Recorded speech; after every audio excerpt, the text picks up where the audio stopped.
Lewis Hamilton with the full 360. That is flat-spotted tyres for Lewis on the mediums, and a lucky escape for him. Q3, just half a tenth off Charles. How are you feeling at the end of that quali today? Yeah, I think it was okay. I think I was looking for progress coming into this weekend, and I was out of Q3 in the last God knows how many races now. So that is progress to get back in. I think clearly we're not where we want to be. The package has been quite difficult and challenging this weekend. But yeah, Charles going from P1 and in qualifying in the last race to then us being 6 tenths off here. So we're clearly missing something, but I've enjoyed the weekend more so far. Does it validate some of the work that you and the team have been doing? Do you think the team and you understand what you need to make this car better? Does what validate it? The result, the fact that it's been a better result this weekend, is that a result of work that's been done, or is it track specific? No, I think from my side, I think I've made some adjustments to my approach, and definitely have, as I said, been in a better place, particularly as we've had a break. So definitely been a lot calmer, I would say, through this weekend. You thought the spins were the problem? No, the real problem was what Lewis Hamilton said after them at Xanvort. "We're still 8-10 off," he said, calm and direct. "What's the plan?" The response from Ferrari wasn't an answer, it was silence. Then came a half-hearted mention of ride quality. That wasn't a reply, that was a white flag. F-Pone was a disaster for the SF25. Hamilton found himself in P14 and 15, with the car proving unpredictable and unstable on corner entry, snapping under throttle application.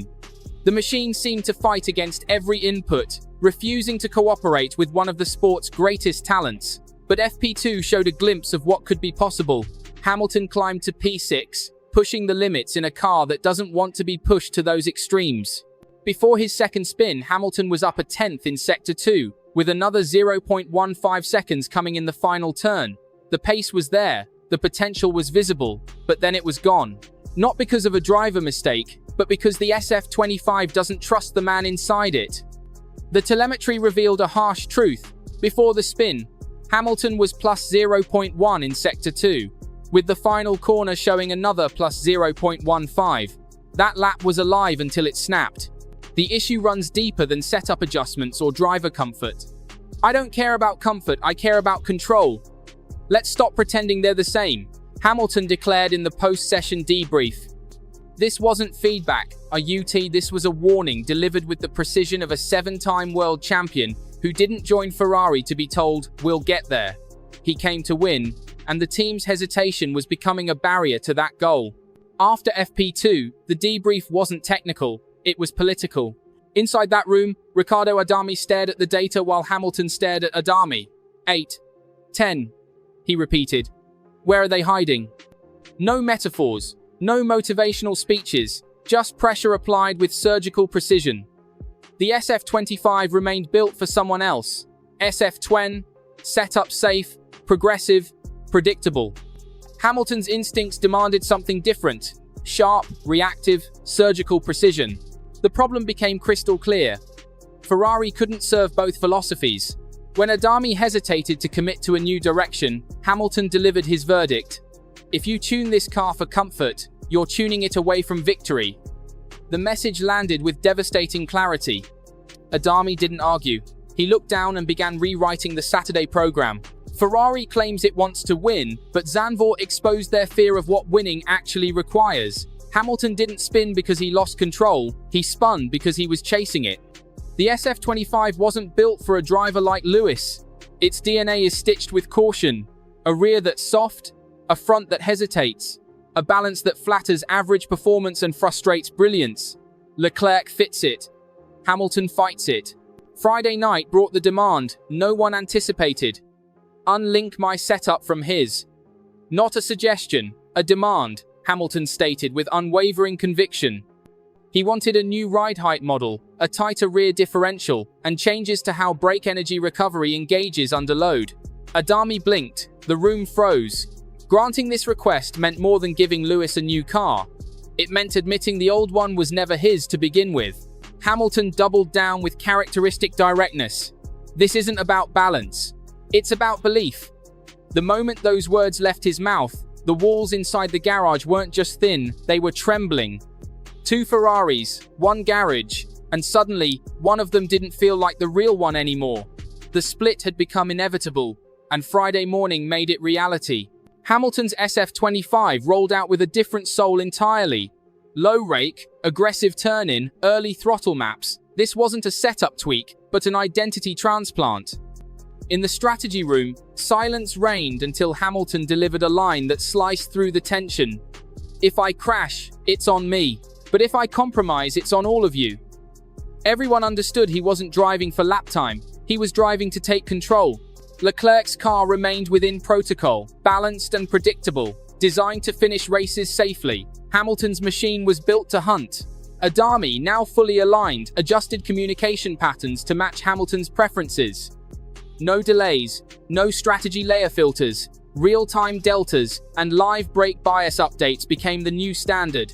When Fred Vasseur walked past both cars in the garage, he remained silent because saying anything would mean admitting what was already happening. Ferrari was no longer a one-style team, and one of those styles had stopped asking for permission. By FP3, the numbers became impossible to ignore. Hamilton's delta in high-speed corners matched Norris. His throttle trace was earlier, his correction rate down 32% from Friday. Same car, not even close. This was a red machine rebuilt from the inside, with the blueprint held not by an engineer, but by a 7-time world champion with no patience for committee decisions. Inside the simulation room, Adami had stopped asking for clearance and started executing immediately. For the first time in 2025, Hamilton's feedback wasn't just heard, it was actioned without delay. The garage dynamic shifted fundamentally. Leclerc's side operated on routine, while Hamilton's operated on rhythm.